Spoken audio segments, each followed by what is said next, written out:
আমন্ত্রণ বিশ্ব বাংলায়, আপনাদের সাথে আছি আমি রায়হান রাব্বি। শুরুতে এই সংবাদ শিরোনাম।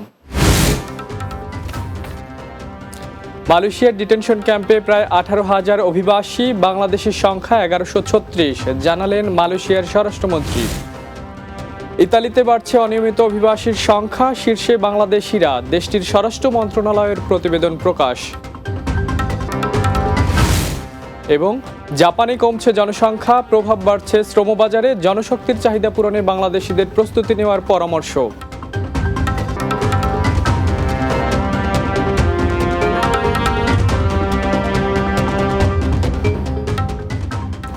শুনছিলেন শিরোনাম, এবারে বিস্তারিত। মালয়েশিয়ার ডিটেনশন ক্যাম্পে চলতি বছরের 6 জুলাই পর্যন্ত 17,896 অবৈধ অভিবাসী আটক রয়েছে। এর মধ্যে 1,136 বাংলাদেশি নাগরিক। এক সাক্ষাৎকারে এ তথ্য জানিয়েছে মালয়েশিয়ার স্বরাষ্ট্রমন্ত্রী দাতুক সেরি সাইফুদ্দিন নাসিউশন ইসমাইল। তিনি বলেন, ইমিগ্রেশন বিভাগের অধীনে পরিচালিত 20টি ডিটেনশন ক্যাম্পে অভিবাসীদের রাখা হয়েছে, যার মধ্যে 18টি স্থায়ী ডিপো ও 2টি অস্থায়ী ডিপো রয়েছে। এছাড়া দেশটির বাইতুল মাব্বাহ পরিচালিত বিদেশি শিশুদের জন্য 6টি শিশু আটক কেন্দ্রও রয়েছে। এ সময় এক প্রশ্নের উত্তরে স্বরাষ্ট্রমন্ত্রী বলেন, ইমিগ্রেশন বিভাগের আটক কেন্দ্রগুলোর মোট ধারণ ক্ষমতা 21,530 জন। যে কোনো সময় এসব ডিপোতে 16,000 থেকে 18,000 জন পর্যন্ত আটক থাকে, যা গ্রেফতার ও ছেড়ে দেওয়ার উপর নির্ভর করে। সমুদ্রপথে ইতালিতে যাওয়া অনিয়মিত অভিবাসীর সংখ্যা গত বছরের তুলনায় এবছর বেড়েছে। দেশটির স্বরাষ্ট্র মন্ত্রণালয় জানিয়েছে, 13 আগস্ট পর্যন্ত 38,263 জন অভিবাসন প্রত্যাশী ইতালিতে পৌঁছেছেন। তাদের মধ্যে সর্বাধিক 12,086 জন গেছেন বাংলাদেশ থেকে। এরপর রয়েছেন ইরিত্রিয়ার 5,215 জন নাগরিক।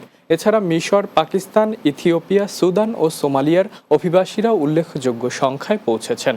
তুলনামূলকভাবে গত বছরের একই সময়ে ইতালিতে অনিয়মিত অভিবাসীর সংখ্যা ছিল 37,644 জন। তবে 2023 সালে এ সংখ্যা ছিল রেকর্ড প্রায় 1 লাখ। এদিকে ইতালির ছোট দ্বীপ লাম্পেদুসা ও সার্ডিনিয়ার উপকূলীয় অভিবাসীদের আগমন অব্যাহত রয়েছে। গত কয়েকদিনে অন্তত 92 জনকে উদ্ধার করে আশ্রয় কেন্দ্রে নিয়েছে দেশটির অভিবাসন সংস্থা। জাপানে দিন দিন কমে যাচ্ছে জনসংখ্যা, এর প্রভাব পড়ছে দেশটির শ্রমবাজারে। এই পরিস্থিতিতে বাংলাদেশ সহ দক্ষিণ এশিয়ার দেশগুলোর জন্য তৈরি হয়েছে নতুন সম্ভাবনা। বিশেষ করে জাপানে দক্ষ কর্মীর চাহিদা বৃদ্ধি পাওয়ায় বাংলাদেশ থেকে জনশক্তি আমদানির সুযোগ তৈরি হয়েছে। এছাড়াও শিক্ষা ও প্রশিক্ষণের জন্য জাপানে যাওয়ারও সুযোগ রয়েছে। মাহমুদ রুবেলের প্রতিবেদনে বিস্তারিত। বিশ্বের তৃতীয় বৃহত্তম অর্থনীতির দেশ জাপানে জনসংখ্যা সংকটের পরিপ্রেক্ষিতে দক্ষ শ্রমিকের কাজের বিশাল সুযোগ সৃষ্টি হয়েছে। এশিয়ার এই সমৃদ্ধ দেশটিতে চাকরি ও সম্মানজনক আয়ের সুযোগ নিতে পারেন বাংলাদেশের দক্ষ শ্রমিকরাও। দেশটির মোট জনসংখ্যা 12 কোটিরও কমে এসেছে। বয়স্ক জনগোষ্ঠীর সংখ্যা বাড়লেও কমছে কর্মক্ষম জনগণ। ফলে তৈরি হয়েছে বড় ধরনের শ্রমিক সংকট। জাপান দিন দিন লোকসংখ্যা কমতেছে এবং যদি জনসংখ্যার দিক দিয়ে আমি ইউরোপ, আমেরিকা, অস্ট্রেলিয়ার সাথে কম্পেয়ার করি, জনসংখ্যা কিন্তু বেশি। কিন্তু জাপান ইন্ডাস্ট্রিয়াল কান্ট্রি হওয়ার কারণে তাদের ইন্ডাস্ট্রিগুলো চালানোর জন্য যে পরিমাণে লোক দরকার সে পরিমাণে লোক এখন জাপানিজ নেই। শুধু দক্ষতা নয়, জাপানি ভাষায় N4 লেভেল সম্পন্ন করলেই পাওয়া যাচ্ছে চাকরির অফার। জাপানে যেতে হলে আপনাকে ওখানে গিয়ে কাজ করতে হলে আপনাকে স্কিল হতে হবে। স্কিলটা দ্যাট মিনস ল্যাঙ্গুয়েজ স্কিল, এবং যে যে কাজে যাবে সেটার উপরে স্কিল হতে হবে। এটাতে গুরুত্বপূর্ণ একটা বিষয়। তো আমরা যে বেসিক্যালি যে জিনিসটা নিয়ে কাজ করছি এখন, স্কিল করার যে বিষয়টা, যেমন ল্যাঙ্গুয়েজ স্কিল, যেটা জাপানিজ ল্যাঙ্গুয়েজ স্কিল, এটা নিয়ে কাজ করছি। যে ল্যাঙ্গুয়েজটা, ভাষাটা যখন সে জানবে তখন জাপানে গিয়ে তখন তার কাজ পেতে সুবিধা হবে। জাপানের এই শ্রমবাজারে প্রবেশ করতে এখন দরকার শুধু ভাষা ও কাজের অভিজ্ঞতা, আর এই প্রস্তুতি হতে পারে হাজারো বেকার তরুণের ভবিষ্যতের পথ। Mahmud Rubel, Bangla TV, news desk. বিশ্ব বাংলা নিচ্ছে একটা বিরতি, ফিরে আসার পর অন্যান্য খবরের সাথে আরও যা থাকছে। বরিশাল বিভাগীয় কমিউনিটি ইন ফ্রান্সের বার্ষিক মিলন মেলা অনুষ্ঠিত, আয়োজন পরিণত হয় মিলন মেলায়।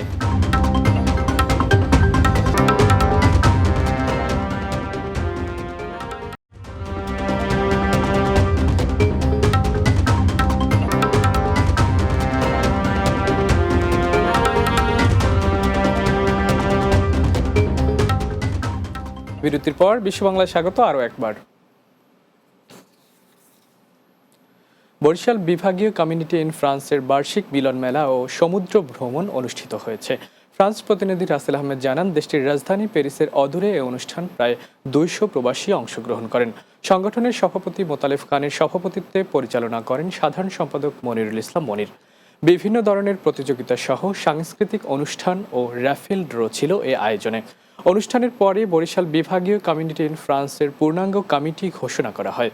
এ সময় উপস্থিত ছিলেন সিনিয়র সহ সভাপতি আমিনুর রহমান ফারুক, উপদেষ্টা শফিকুল ইসলাম, জাহিদুল আলম তালুকদার, সহ সভাপতি মনিরুল ইসলাম মামুন, আব্দুল মুকিত খান, যুগ্ম সম্পাদক আরিফুর রহমান মিলন, সাংগঠনিক সম্পাদক মোহাম্মদ সিয়ান, ইপিএস কমিউনিটির সাবেক সভাপতি এলান খান চৌধুরী সহ বিভিন্ন কমিউনিটির নেতৃবৃন্দ। সার্বিক সহযোগিতা করেন সহ সভাপতি রিকন দেওয়ান মনা, যুগ্ম সাধারণ সম্পাদক শফিকুল ইসলাম শামীম, সাংগঠনিক সম্পাদক এনামুল হক অপু ও অর্থ বিষয়ক সম্পাদক মাহফুজুর রহমান মিল্টন। মালদ্বীপে বাংলাদেশের জাতীয়তাবাদী দল বিএনপির উদ্যোগে সাবেক প্রধানমন্ত্রী বেগম খালেদা জিয়ার জন্মদিন পালিত হয়েছে। মালদ্বীপ প্রতিনিধি সোহেল রানা জানান, এ উপলক্ষে আলোচনা সভা ও দোয়া মাহফিলের আয়োজন করা হয়। অনুষ্ঠানে সভাপতিত্ব করেন মালদ্বীপ বিএনপির সভাপতি মোহাম্মদ খলিলুর রহমান, সঞ্চালনা করেন সংগঠনের সেক্রেটারি মোহাম্মদ জহিরুল ইসলাম। এ সময় অনুষ্ঠানে মালদ্বীপ বিএনপি ও অঙ্গ সংগঠনের নেতৃবৃন্দ সহ প্রবাসী বাংলাদেশিরা উপস্থিত ছিলেন। পরে জুলাই গণ অভ্যুত্থানে শহীদদের রুহের মাগফিরাত কামনা করা হয়।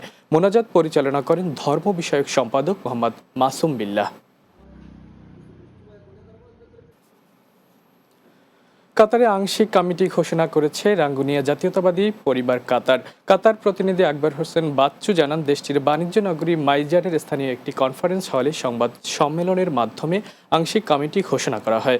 নবগঠিত কমিটিতে আব্দুল সালামকে সভাপতি, তসলিম গনিকে সাধারণ সম্পাদক ও ইকবাল হোসেন সুমনকে সাংগঠনিক সম্পাদক করে আংশিক কমিটি ঘোষণা করেন কাতার যুবদল নেতা আবদুল্লাহি মুবিন চৌধুরী। কমিটির অন্যরা হলেন সিনিয়র সহসভাপতি আব্দুল আজিজ, ইসমাইল হোসেন, সিনিয়র যুগ্ম সাধারণ সম্পাদক মোহাম্মদ শাহেদ ও ইসমাইল হোসেন। যুগ্ম সাংগঠনিক সম্পাদক হিসেবে দায়িত্ব পেয়েছেন জসিমউদ্দিন ও আব্দুল কাদের। পরে কমিউনিটির সভাপতি ও সাধারণ সম্পাদককে ফুলেল শুভেচ্ছা জানান কাতারস্থ প্রবাসী রাঙ্গুনিয়াবাসী। শেষ করব বিশ্ব বাংলা, যাওয়ার আগে শিরোনামগুলো জানিয়ে দেবো আরও একবার। মালয়েশিয়ার ডিটেনশন ক্যাম্পে প্রায় 18,000 অভিবাসী, বাংলাদেশের সংখ্যা 1136, জানালেন মালয়েশিয়ার স্বরাষ্ট্রমন্ত্রী। ইতালিতে বাড়ছে অনিয়মিত অভিবাসীর সংখ্যা, শীর্ষে বাংলাদেশিরা, দেশটির স্বরাষ্ট্র মন্ত্রণালয়ের প্রতিবেদন প্রকাশ। জাপানে কমছে জনসংখ্যা, প্রভাব পড়ছে শ্রমবাজারে, জনশক্তির চাহিদা পূরণে বাংলাদেশিদের প্রস্তুতি নেওয়ার পরামর্শ। এবং বরিশাল বিভাগীয় কমিউনিটি ইন ফ্রান্সের বার্ষিক মিলন মেলা অনুষ্ঠিত, আয়োজন পরিণত হয় মিলন মেলায়।